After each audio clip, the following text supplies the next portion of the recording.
சூர்யா, மகா எல்லாருமே டின்னர முடிச்சுட்டு வீட்டுக்கு வராங்க. தாத்தா, பாட்டி எல்லாருமே ரொம்ப சந்தோஷமா வராங்க. வீட்டுக்கு வந்தோனே, "சரி நான் உள்ள போறேன். ரொம்ப டயர்டா இருக்கு." அப்படின்னு சொல்லிட்டு சூர்யா உள்ள போறாரு. மகாவும் பின்னாடியே போறாங்க. போன உடனே 2 ட்ரெஸ் காட்டுறாங்க. "இதுல எந்த ஷர்ட் உங்களுக்கு வேணும்? இத நீங்க போட்டுக்கங்க." அப்படின்னு சொல்லிட்டு சொல்றாங்க. இது நல்லா இருக்கு." அப்படின்னு சொல்லிட்டு சூர்யா எடுத்துக்கிறாரு.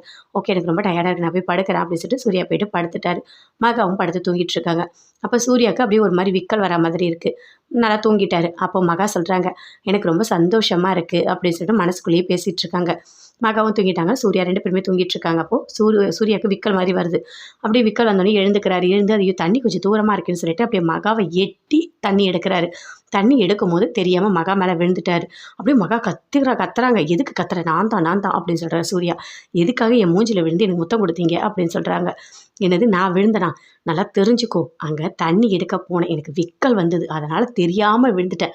நீ கத்தாத." அப்படின்னு சொல்றாரு. இல்ல. நான் கத்த மாட்டேன். ஆனா நான் தானே விழுந்தேன்னு தெரியும்ல. எதுக்கு இப்படி கத்துற?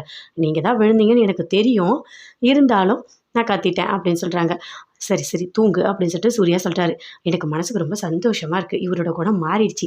கண்டிப்பா இனிமே என் கூட சேர்ந்து வாழ்வாரு அப்படின்னு சொல்றாங்க. இங்க பாரு, நீ மைண்ட் வாய்ஸ்ன்னு நெனச்சு தானா பேசிட்டு இருக்க.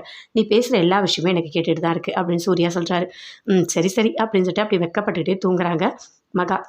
பயங்கர சந்தோஷத்தோட யோசிச்சுட்டு இருக்காங்க கோடீஸ்வரி. இன்னைக்கு எவ்வளோ சந்தோஷமா இருந்தது. என் பொண்ணு எவ்வளோ சந்தோஷமா இருந்தா. அப்பா! இத பார்க்கறதுக்காக தான் நான் இவ்வளோ நாள் வெயிட் பண்ணேன். மாப்பிள நல்லா பார்த்துக்கிறாரு. ஏதோ இங்க வந்துட்டாளே, கல்யாணம் பண்ணிட்டா, நல்லா இருப்பாளா? என்ன ஆகுமோன்னு நான் நெனச்சேன். ஆனா ஒரு விஷயமும் பார்த்து மாப்பிள பண்றாரு. இதெல்லாம் பார்க்கும்போது எனக்கு எவ்வளோ சந்தோஷமா இருக்கு தெரியுமா? 2 பொண்ணும் நல்லா நிம்மதியா இருக்காங்க. அதே மாதிரி பிரபாக்கும் ஒரு வாழ்க்கை அமையணும். பிரபாவையும் வரவன் நல்லா பார்த்துக்கணும். அது போதும் எனக்கு. வேற எதுவுமே வேண்டாம்." அப்படின்னு சொல்லிட்டு கோடீஸ்வரி பயங்கர சந்தோஷமா இருக்காங்க. அத பார்க்குற சித்ரா தேவி அப்படி பார்க்குறாங்க. "என்ன கோடீஸ்வரி ரொம்ப சந்தோஷமா இருக்கியே நீ? என்ன பொண்ணு ரொம்ப நல்லா இருக்குன்னு நினைக்கிறியா? என்ன பண்றேன்னு பாரு. கண்டிப்பா உன் பொண்ண சந்தோஷமா இருக்கவே விடமாட்டேன்." அப்படின்னு.